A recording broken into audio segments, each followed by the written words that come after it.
اچھا جی، تو بچوں ہم لوگ بات کر رہے تھے کہ ہم نے جو ہے وہ حصہ نظم شروع کیا، اور حصہ نظم میں سے پچھلے لیکچر میں ہم نے نظم کے حوالے سے ڈسکس کیا تھا کہ اس حصے میں سے پیپر کے پوائنٹ آف ویو سے آپ کا جو ہے وہ کس طرح کے کویشچن آئیں گے اور کتنے مارکس کا جو ہے وہ پورشن آپ کا حصہ نظم میں سے آئے گا۔ تو کل ہم نے پچھلے لیکچر میں جب ہم نے حصہ نظم پہ بات کی تو ساتھ ہم نے آپ کی جو پہلی نظم ہے جو کہ حمد ہے مولانا ظفر علی خان کی، اس کے پہلے 2 اشعار کی ہم نے تشریح بھی کی تھی۔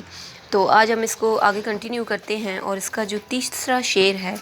اس کی ہم اس کی تشریح کریں گے۔ اب تیسرے شعر آپ دیکھیں کہ ہر ایک ذرہ فضا کا داستاں اس کی سناتا ہے، ہر ایک جھونکا ہوا کا آ کے دیتا ہے پیام اس کا۔ تو اب یہاں پہ اس شعر میں ایک تو پیام جو ہے، یہاں پہ لفظ پیغام جس کو آپ بولتے ہیں، ٹھیک ہے، پیغام دینا، تو یہاں پہ شعری ضرورت کے تحت وہ ردیف اور قافیے کو پورا کرنے کے لیے جام، پیام، نام، یہ سارے پہلے تو آپ کو پتہ ہونا چاہیے نا کہ اس میں جو ہے جب ہم نے جام، پہلے شعر میں ہم نے جام کا لفظ پڑھا، عام کا لفظ پڑھا، نام کا لفظ پڑھا، اور پھر اب ہم تیسرے شعر میں لفظ پڑھا ہے پیام۔ اب اگر یہ پیغام ہوتا تو جو قافیہ تھا وہ غلط ہو جاتا، تو لہٰذا شاعر نے شعری ضرورت کے تحت پیغام کے لفظ کو پیام کر لیا ہے۔ ڈسٹربنس اچھا، تو شاعر نے شعری ضرورت کے تحت پیغام کے لفظ کو پیام کر لیا ہے۔ تو یہاں پہ اس شعر میں پہلے اس کا مصرع دیکھیں کہ مصرع جو ہے وہ شعر کے 2 حصے ہوتے ہیں جن میں سے ایک حصے کو مصرع بولا جاتا ہے۔ تو پہلے مصرع میں دیکھیں کہ ہر ایک ذرہ فضا کا داستاں اس کی سناتا ہے، یعنی یہاں پہ جو ہے وہ شاعر مین بات کر رہا ہے کہ کائنات کے اندر، کائنات کا ایک ایک ذرہ جو ہے وہ اللہ تعالیٰ کی حمد و ثنا بیان کر رہا ہے، اللہ تعالیٰ کی حمد پیش کر رہا ہے۔ آپ کائنات میں جس چیز کو بھی دیکھیں گے وہ اللہ تعالیٰ کے وجود پر دلالت کرتی ہے، اور تمام کائنات جو ہے یہ اللہ تعالیٰ کی مہارت کا اور اس کی ثنائی کا منہ بولتا ثبوت ہے، یعنی کہ وہ کتنا ماہر کاریگر ہے ہمارا رب کہ اس نے اتنی خوبصورتی سے ساری کائنات جو ہے اس کو پیدا کیا ہے، اس کو بنایا ہے، اور اس کا نظام جو ہے وہ اتنی خوبصورتی کے ساتھ چلا رہا ہے۔ اور جب بھی ہم کسی تصویر کو دیکھتے ہیں اور اس تصویر کو دیکھ کر ہمیں یہ اندازہ ہوتا ہے کہ اس کا بنانے والا جو ہے وہ کتنا ماہر ہے، تو جب ہم، ظاہری بات ہے، جب ہم اس کائنات کو دیکھتے ہیں تو ہمارے ذہن میں یہ سوال آتا ہے کہ اس کا جو خالق ہے وہ بھی کس قدر عظیم ہوگا اور کس قدر خوبصورت ہوگا کہ جس نے اتنی منظم کائنات جو ہے وہ ترتیب دی ہے۔ اور اس طرح کائنات کی جتنی بھی چیزیں ہیں وہ اللہ تعالیٰ کے وجود برحق کی طرف رہنمائی کرتی ہیں۔ اور یہاں پہ آپ دیکھیں کہ کائنات جو ہے، جب بھی کوئی تخلیق کار جو ہے وہ کوئی فن پارہ تخلیق کرتا ہے تو اپنے طور پر کوشش کرتا ہے کہ وہ اس میں کوئی کمی نہ آنے دے، وہ اپنا ایک طرح سے اپنا خون جگر دے کر اس تصویر کو خوبصورت بنانے کی کوشش کرتا ہے۔ تو آپ، یہ کائنات بھی جو ہے وہ اللہ تعالیٰ کی تخلیق کردہ ہے، اور اس نے اس کائنات میں ایک خوبصورت ترتیب جو ہے وہ اس کو رکھا ہے، کہیں بھی آپ کو اونچ نیچ اس کے اندر نظر نہیں آنے والی۔ ہم نے پہلے بھی بات کی تھی کہ سورج جو ہے وہ اپنے مقرر وقت پہ آتا ہے، اب وہ یہ نہیں ہوتا کہ وہ لیٹ ہو جائے، یا بارشوں کا آنا، خزاں، بہار، سردی، گرمی، جتنے بھی موسم ہیں یہ سارے اپنے مقرر وقت پہ آتے ہیں، اور یہ سارے اس کائنات کے حسن کو جو ہے وہ دوبالا کر رہے ہیں۔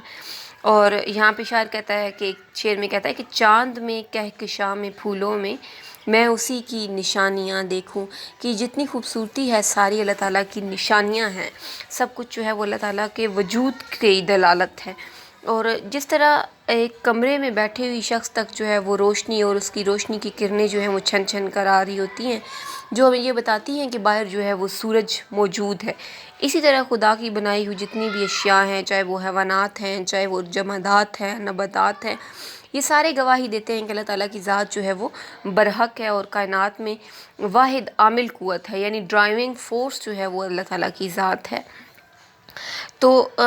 قرآن پاک میں بھی آپ دیکھیں کہ اللہ تعالیٰ جو ہے وہ کہتا ہے کہ تم مجھے میری نشانیوں سے پہچانو، کیونکہ بار بار قرآن پاک میں اللہ تعالیٰ جو ہے وہ انسان کو غور و فکر کرنے کی طرف بلاتا ہے۔ تو تم غور و فکر کیوں نہیں کرتے، افلا یتدبرون، اور وہ غور و فکر کیوں نہیں کرتے۔ بار بار قرآن پاک ہمیں یہ کہہ کر مخاطب کرتا ہے۔ اور ایک جگہ سورہ آل عمران میں اللہ تعالیٰ کہتا ہے کہ بے شک جو آسمان اور زمین ہے ان کی پیدائش اور دن رات کے دو بدل میں عقل مندوں کے لیے نشانیاں ہیں۔ ٹھیک ہے، کہ آسمان اور زمین کی جو پیدائش ہے اور جو دن رات کا آنا جانا ہے، اس میں جو عقل والے ہیں، جو عقل رکھتے ہیں لوگ، ان کے لیے اللہ تعالیٰ نے بہت سی نشانیاں رکھ چھوڑی ہیں۔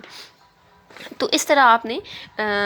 آپ کو سمجھ آ جانی چاہیے کہ ہم جو بات کرنا چاہ رہے تھے کہ کائنات جو ہے اس کے جتنے بھی ذرے ہیں سارے اللہ تعالیٰ کے وجود پر دلالت کرتے ہیں، اور جب بھی ہوا کا جھونکا چلتا ہے تو وہ بھی ہمیں یہ پیغام دیتا ہے کہ اللہ تعالیٰ موجود ہے، جو کہ انسانوں کے لیے اور اپنے تمام مخلوق کے لیے ایک مہربان رب کی صورت میں موجود ہے، اور اس کائنات کا خوبصورت نظام جو ہے اس کی ترتیب کو قائم رکھے ہوئے ہے۔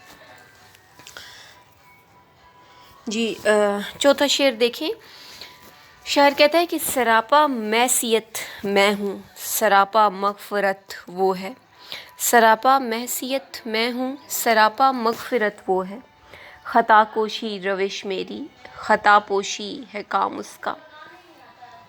سراپا کیا ہوتا ہے؟ مکمل، یعنی سر سے لے کر پاؤں تک، اور معصیت کہتے ہیں گناہ کو، کہ میں جو ہوں وہ سر سے لے کر پاؤں تک گناہ میں ڈوبا ہوا ہوں، میں جو ہے وہ گناہ ہی گناہ ہوں سر سے لے کر پاؤں تک۔ اور خطا کوشی روش میری، گناہ کرنا جو ہے وہ میرا کام ہے، میں گناہ کرتا جا رہا ہوں، لیکن اللہ تعالیٰ کا کیا کام ہے؟ خطا پوشی، اور اس کا کام ہماری خطاؤں پر پردہ ڈالنا ہے، اور اللہ تعالیٰ اپنے رحم و کرم کا پردہ جو ہے وہ ہماری خطاؤں پر ڈالتا ہے، کہ میں جو ہے وہ سراپا معصیت ہوں اور وہ سراپا مغفرت ہے، میری روش جو ہے وہ غلطی کرنا ہے، اور اللہ تعالیٰ کا کام جو ہے وہ اس خطا پر پردہ ڈالنا ہے۔ بے شک جو ہے وہ انسان کو اللہ تعالیٰ نے اشرف المخلوقات پیدا کیا ہے، لیکن آپ یہ نہیں کہہ سکتے کہ وہ اشرف المخلوقات ہے تو وہ غلطی سے بالا تر ہے، وہ غلطی نہیں کر سکتا، بلکہ اللہ تعالیٰ نے انسان کی جو سرشت ہے غلطی کو اس میں موجود رکھا ہے۔ آپ زمین پر آنے والے پہلے انسان سے دیکھیں کہ حضرت آدم علیہ السلام، ان سے بھی سب سے پہلے ایک غلطی ہوئی تھی، ایک خطا ہوئی تھی، جس کی سزا میں جو ہے وہ ان کو جنت سے نکالا گیا اور زمین پر بھیجا گیا۔ تو انسان کا آپ کہہ سکتے ہیں کہ ابتدا ہی غلطی سے ہوئی۔ ایک ہمارے باپ جو تھے حضرت آدم علیہ السلام، ان سے غلطی ہوئی تو وہ اس کی پاداش میں ان کو جنت سے نکال دیا گیا، لیکن پھر ساتھ میں اللہ تعالیٰ نے حضرت آدم علیہ السلام سے اللہ تعالیٰ نے ان کو دعا بھی سکھائی تھی کہ اپنی جو ہے وہ مغفرت طلب کرو، اپنے گناہوں کی بخشش طلب کرو۔ گویا جو ہے وہ آپ کہہ سکتے ہیں کہ خطا کوشی اور خطا پوشی دونوں جو ہے وہ لازم و ملزوم ہیں۔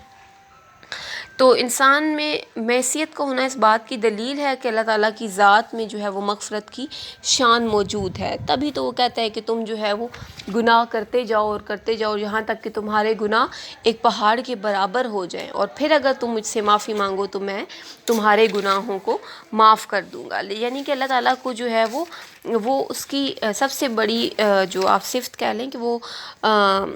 ارحم الراحمین ہے، وہ رحم کرنے والا ہے، وہ رحمت کا جو ہے وہ رب ہے، وہ رحم کرتا ہے۔ شاعر کہتا ہے کہ ناز کیوں کر ہو گناہوں پر نہ مجھ کو اے کریم، پیار کرتی ہے تیری رحمت میری تقصیر کو، کہ میں اگر گناہ کرتا ہوں تو مجھے تو اپنے گناہوں پر بھی ناز ہے، کہ ہمارا رب جو ہے وہ ہمارے گناہوں سے بھی پیار کرتا ہے اور ہمارے گناہوں کو بھی وہ معاف کرنے والا ہے۔ انسان چاہے جتنا بھی عقل سے کام لے، جتنا بھی شعور سے کام لے، لیکن اس کا راستہ جو ہے اس کے راستے سے بھٹکنا ہماری سمجھ سے جو ہے وہ بالا تر نہیں، کیونکہ وہ کوشش کے باوجود غلطی کرتا رہتا ہے، لیکن جو ہے وہ اللہ تعالیٰ کی ذات ہے جو انسان کی مددگار ہوتی ہے۔ اور ایک اور جگہ میں شاعر کہتا ہے کہ غالب کہتا ہے کہ نہ کہیں جہاں میں اماں ملی، نہ کہیں جہاں میں اماں ملی جو اماں ملی، اقبال کہتے ہیں، نہ کہیں جہاں میں اماں ملی جو اماں ملی تو کہاں ملی، میرے جرم خانہ خراب کو تیرے عفو بندہ نواز میں۔ چنانچہ شاعر کہتا ہے کہ میرے گناہ اور میرے پروردگار کی رحمت جو ہے وہ دونوں بے اندازہ ہیں، آپ خدا کی رحمت کا حساب نہیں لگا سکتے، اس کی بخشش اور رحمت جو ہے وہ بے پایا ہے۔ اور انسان جو ہے وہ اپنے طور پر تو اس کا ہر قدم جہنم کی طرف جاتا ہے۔ لیکن اگر اللہ تعالیٰ کی رحمت نہ ہوتی تو ہم نے اتنے گناہ کر لیتے ہیں کہ ہمیں جو ہے وہ کہیں چھپنے کو بھی جگہ نہ ملتی، اور اللہ تعالیٰ ہم پر اپنا جو ہے وہ عذاب نازل کر دیتا۔ لیکن یہ خدا کی رحمت ہی ہے جو انسان کو سہارا دیتی ہے اور اس کو گرنے نہیں دیتی، اور اس کو ہمیشہ جو ہے وہ سنبھالے رکھتی ہے۔ ایک قول ہے دانا کا، کسی عقل مند شخص کا، کہ جو گناہ کرتا ہے وہ انسان ہے، اور جو گناہ کر کے اتراتا ہے وہ شیطان ہے، جو گناہ کر کے پچھتاتا ہے وہ ولی ہے۔ کیا کہتا ہے کہ جو گناہ کرتا ہے وہ انسان ہے، جو گناہ کر کے اتراتا ہے وہ شیطان ہے، اور جو گناہ کر کے پچھتا جائے وہ کون ہے؟ وہ ولی ہے۔ کہ ایک آپ نے غلطی کی ہے، اگر آپ اس غلطی کو ایکسیپٹ کر رہے ہو، اس پر آپ کو پچھتاوا ہے، شرمندگی ہے، تو پھر آپ جو ہے وہ ایک ولی کے رتبے تک پہنچ سکتے ہیں۔